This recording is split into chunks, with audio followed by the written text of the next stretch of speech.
हरिद्वार के प्रेम नगर आश्रम में चल रहे हिमालयन एमएसएमई एक्सपो के तीसरे दिन मंत्री सतपाल महाराज और ब्रह्मपाल सिंह पहुंचे। इस दौरान जैविक खेती पर सेमिनार में सतपाल महाराज ने उत्तराखंड के स्थानीय उत्पादों और जड़ी बूटियों की संभावनाओं पर जोर दिया। उन्होंने कहा कि एक्सपो से स्थानीय उत्पादों को अपने उत्पाद बाजार तक पहुंचाने का अवसर मिल रहा है। वहीं मंत्री ब्रह्मपाल सिंह ने रासायनिक खाद और पॉलीथिन से होने वाले नुकसान का जिक्र करते हुए जैविक खेती और गौ आधारित खाद अपनाने की बात कही।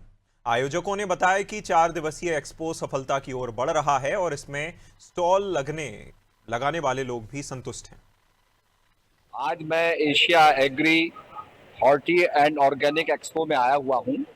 ये एग्जीबिशन बड़ी महत्वपूर्ण है क्योंकि हमारे उत्तराखंड में जो उत्पाद हैं लोगों के, जो चीज़ निर्मित हो रही हैं, वो यहाँ शोकेसिंग होती है, दिखाई जाती हैं और व्यापारी आकर के उनको देखता है कि क्या क्या उत्तराखंड में बन रहा है।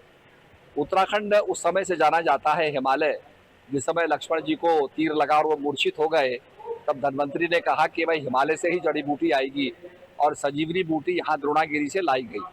तो यहाँ जड़ी बूटियों की बड़ी संभावना है, उसी के बारे में आज चर्चा हुई है कि ऑर्गेनिकली उनको उगाया जाए। ये किसानों के लिए बहुत लाभकारी है क्योंकि अब ऑर्गेनिक के अलावा जैसे फर्टिलाइजर डाल डाल के जमीन का स्वास्थ्य खराब हो गया है और जो पॉलीथीन है ये बड़ा नुकसान कर रही है। तो ये ऑर्गेनिक खेती कंपोस्ट खाद से, गाय के गोबर की खाद से ही हमारा उद्धार होगा क्योंकि गाय गावो राष्ट्र से मात्रा, गाय राष्ट्र की माताएं, गाय के गोबर में लक्ष्मी का वास है। गाय का दूध दूध नहीं अमृत है, गाय के मूत्र में गंगा मैया बसती है। तो जो गौमूत्र और गाय का जो गोबर है एक तरीके से लक्ष्मी की धरोहर है। जब खेतों में गाय का गोबर पड़ेगा तो लक्ष्मी पैदा होगी। बहुत अच्छा रहा, रुझान बहुत अच्छा रहा। आज माननीय मंत्री जी सतपाल महाराज जी इस प्रोग्राम में आए थे और उत्तर प्रदेश सरकार के कैबिनेट मिनिस्टर ब्रह्मपाल सिंह जी भी आए थे। दोनों मंत्रीगण ने इस प्रोग्राम में शिरकत की और इसकी बहुत प्रशंसा की और उन्होंने बताया कि इस तरह के प्रोग्राम होते रहने चाहिए जिससे उद्योगों को बढ़ावा मिलेगा और सरकार की जो नीतियां हैं वो आम जन तक पहुंचेगी।